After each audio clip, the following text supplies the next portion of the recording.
Doctor Mahantesh ಕಡಾಡಿಯವರ ಅಧ್ಯಕ್ಷತೆಯಲ್ಲಿ ನಡೆದಂತಹ guarantee ಸಮಿತಿ ಶಿಬಿರದಲ್ಲಿ ಭಾಗವಹಿಸದಂತೆ ಫಲಾನುಭವಿಗಳಿಗೆ ರಮೇಶ್ ಜಾರಕಿಹೊಳಿ ಅವರ ಬೆಂಬಲಿಗರು ಧಮಕಿ ಹಾಕಿದ್ದಾರೆ. ಬೆಳಗಾವಿ ಜಿಲ್ಲೆ ಗೋಕಾಕ್ ತಾಲೂಕಿನ ಮಕ್ಕಳಗೇರಿ ಎನ್ನುವಂತಹ ಗ್ರಾಮದಲ್ಲಿ ನಡೆದಂತಹ ಪುಂಡಾಟಿಕೆ ಇದಾಗಿದ್ದು ಗ್ರಾಮ ಪಂಚಾಯಿತಿಗೆ ನುಗ್ಗಿ ಶಿಬಿರಕ್ಕೆ ಅಡ್ಡಿಪಡಿಸಿದ್ದಾರೆ ಅಂತ ಹೇಳಲಾಗ್ತಾ ಇದೆ. ಶಿಬಿರದಲ್ಲಿ ಪಾಲ್ಗೊಂಡಂತಹ ಫಲಾನುಭವಿಗಳು ಹೊರಗೆ ಹೋಗದಂತೆ ದಬ್ಬಾಳಿಕೆ ಮಾಡಿದ್ದಾರೆ. ಇದಕ್ಕೆ ಖಡಕ್ ಆಗಿ ಕೌಂಟರ್ ಕೊಟ್ಟಿರುವಂತಹ ಡಾಕ್ಟರ್ ಮಹಂತೇಶ್ ಕಡಾಡಿ ಒಬ್ಬ ಫಲಾನುಭವಿಗಳು ಬಂದರೂ ಕೂಡ ಅವರಿಗೆ ಅಹವಾಲುವನ್ನು ಸ್ವೀಕರಿಸಿ ಇಲ್ಲಿ ಮಾತನಾಡಿಯೇ ಹೋಗ್ತೇನೆ ಅಂತ ಹೇಳಿದ್ದಾರೆ. ಕೊನೆಯವರೆಗೂ ಇದು ಕಾರ್ಯಕ್ರಮವನ್ನು ಯಶಸ್ವಿಗೊಳಿಸಿ ಹೋಗಿರುವಂತದ್ದು.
ಅಧ್ಯಕ್ಷರಾಗಿ ನಾವು ಈಗ ಎರಡು ವರ್ಷ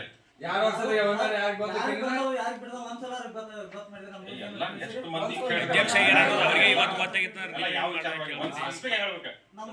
ಸಮಸ್ಯೆ ಸಾಕಷ್ಟು ಸಲ ಊರ್ ಜನ ಕರ್ಕೊಂಡು ಹೋಗಿ 10 ಸಲ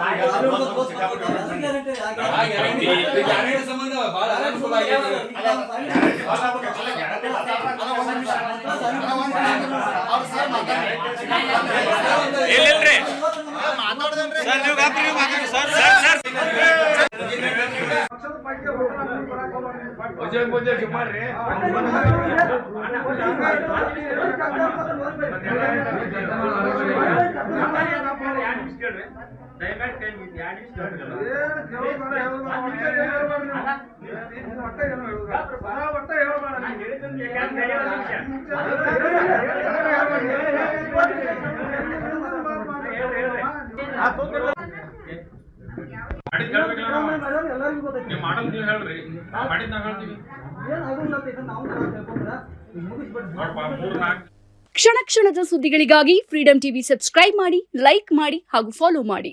ಹೊಸ ಸುದ್ದಿಗಳ ನೋಟಿಫಿಕೇಶನ್ಗಾಗಿ ಬೆಲ್ ಐಕಾನ್ ಮೇಲೆ ಕ್ಲಿಕ್ ಮಾಡಿ.